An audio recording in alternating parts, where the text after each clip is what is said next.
Pemirsa, tim gabungan TNI, Basarnas, dan yang lainnya telah berhasil menemukan serpihan yang diduga merupakan serpihan pesawat Sriwijaya Air SJ182 yang jatuh di sekitar Kepulauan Seribu. Lantas sesuai prosedur kecelakaan sebuah pesawat, apa yang kemudian akan dilakukan KNKT untuk menyelidiki penyebab kecelakaan? Kami akan berbincang dengan Wakil Ketua Ikatan Pilot Indonesia, Kapten Ramanoya. Halo, selamat pagi, Cap. Selamat pagi. Baik, Cap. Siap.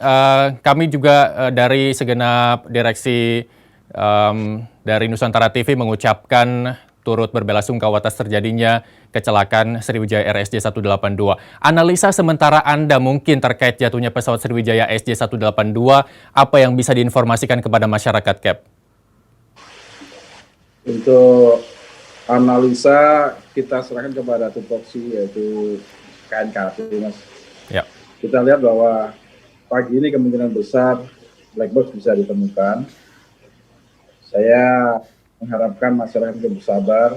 Kita tunggu data dari flight data recorder maupun CVR dari black box yang akan dianalisa oleh pihak KNKT. Dari sana kita bisa berbicara secara lebih jelas jika analisa dari KNKT sudah keluar.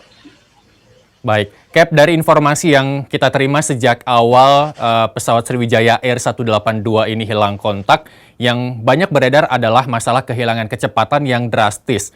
Nah, masalah ini dipengaruhi oleh apa, Cap? Mungkin berdasarkan pengalaman Anda sebagai pilot seperti apa?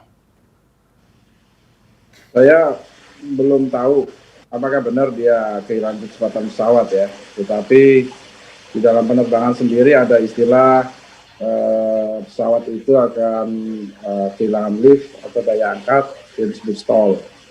Di situ dia kehilangan kecepatan pesawat juga.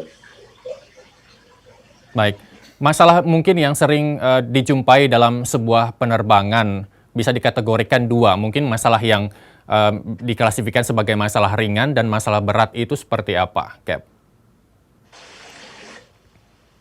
Dalam penerbangan sendiri sih sebetulnya masalah cukup banyak, Mas. Jadi dalam setiap kali operasi ya tentu kita membelajar baik dari faktor pesawatnya maupun dari faktor lingkungan seperti itu. Baik, kita tahu bahwa pada saat kecelakaan terjadi, pesawat sempat delay selama 30 menit dengan alasan cuaca. Kalau kita bisa katakan seberapa besar cuaca dalam hal ini hujan deras mungkin dapat mempengaruhi penerbangan, apalagi mungkin akan dipaksakan terbang dengan cuaca yang bisa dikatakan cukup berbahaya, Cap. Delay dalam penerbangan berkaitan dengan weather itu hal yang lumrah dilakukan, Mas. Ya. Karena kita delay untuk take off maupun delay untuk landing, dalam hal ini kita melakukan holding dalam approach, itu hal yang wajar dikarenakan dalam kondisi cuaca yang buruk tentu udah banyak faktor yang akan mempengaruhi dalam penerbangan, baik visibility maupun keamanan dari penerbangan itu sendiri. Baik, apakah cuaca dalam hal ini hujan dapat memutuskan bahwa pesawat tidak akan terbang, Cap? Tentu saja jika saat itu dinyatakan bahwa kondisi cuaca di bandara dalam kondisi yang tidak stabil atau buruk, pilot berhak untuk menunda penerbangan. Dalam hal ini, kadang juga dari pihak bandara akan menerbitkan informasi bahwa saat itu jarak pandang maupun kondisi cuaca tidak memungkinkan untuk dilakukannya adanya penerbangan.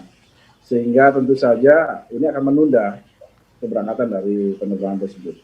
Baik, selain koordinasi antara pilot dengan pihak ATC bandara terkait dengan koordinasi penerbangan, sebagai masyarakat awam termasuk saya, Cap, apa yang harusnya dijalankan sesuai operasional prosedur ketika pilot memasuki kapal hingga memutuskan untuk take off? Apa saja yang harus diperiksa mungkin, Cap?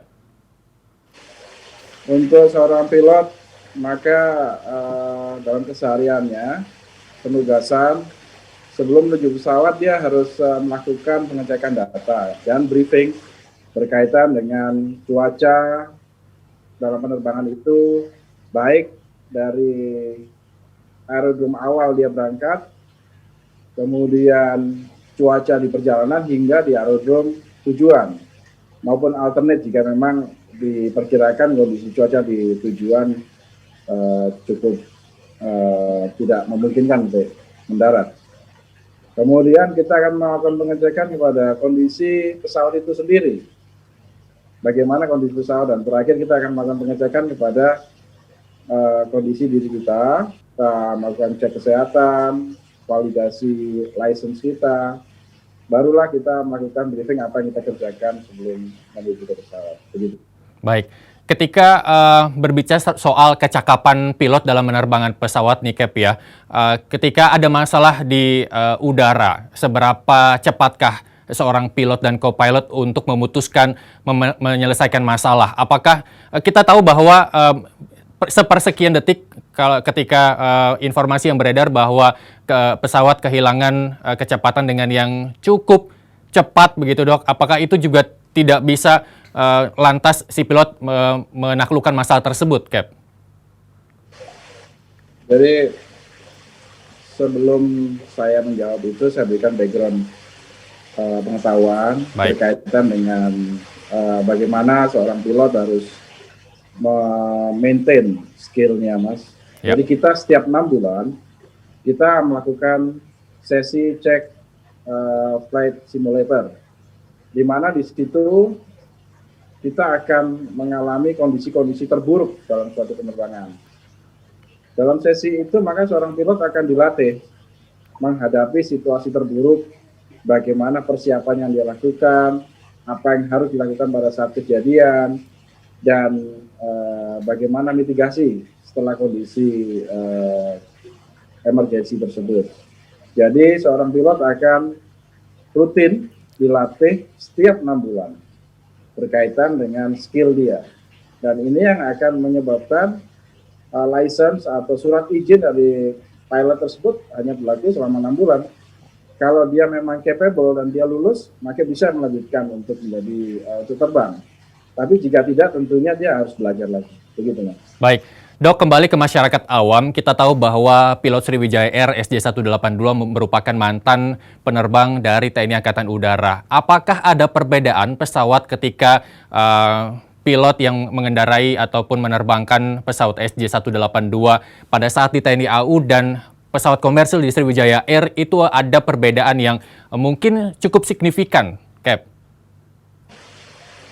Seorang pilot dia akan belajar tipe dari pesawat yang akan diterbangkannya, Mas. Oke. Jadi bagaimanapun background dari skill pilot tersebut, maka pada saat dia akan menerbangkan suatu jenis pesawat, dia tetap harus belajar dulu. Dia akan mempelajari bagaimana sisi teknis dari pesawat itu, bagaimana mengendalikan pesawat itu pada saat kondisi normal, maupun mengendalikan pesawat itu dalam kondisi tidak normal. Begitu.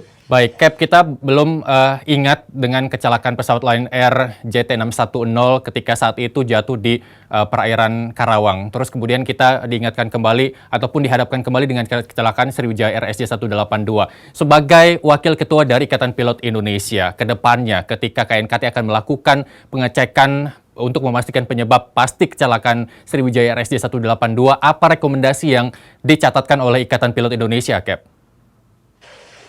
Kami dari Ikatan Pilot Indonesia, dan kami juga menjalin kerjasama dengan KNKT.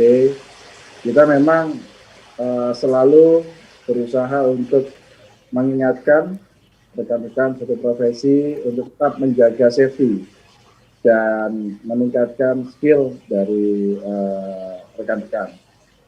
Jadi ke depan kita bisa membantu pemerintah dan otoritas penerbangan untuk menjaga kondisi safety dari penerbangan Indonesia yang saat ini sudah baik, Mas. Ya. Kita semakin meningkatkan kondisi safety dari penerbangan di Indonesia. Baik. harapan Anda untuk penelitian ini seperti apa? Kita berharap tentunya dari hal ini kita mencari apa yang kemungkinan salah. Karena di dalam dunia penerbangan ada istilah kita harus menemukan apa yang salah, bukan siapa yang salah. Dari itu kita akan belajar untuk melihat kemungkinan-kemungkinan ke depan, apa yang harus diperbaiki. Sehingga hal-hal yang seperti ini tidak akan terjadi lagi. Baik, Cap, terima kasih. Sampaikan duka bela sungkawa kami dari Nusantara TV untuk para keluarga, terutama pilot dan co-pilot dari Sriwijaya Air SJ182. Semoga peristiwa ini tidak terjadi ke depan bagi seluruh maskapai di Indonesia, Cap. Terima kasih, Kapten telah bergabung bersama kami di Nusantara TV. Selamat bertugas kembali.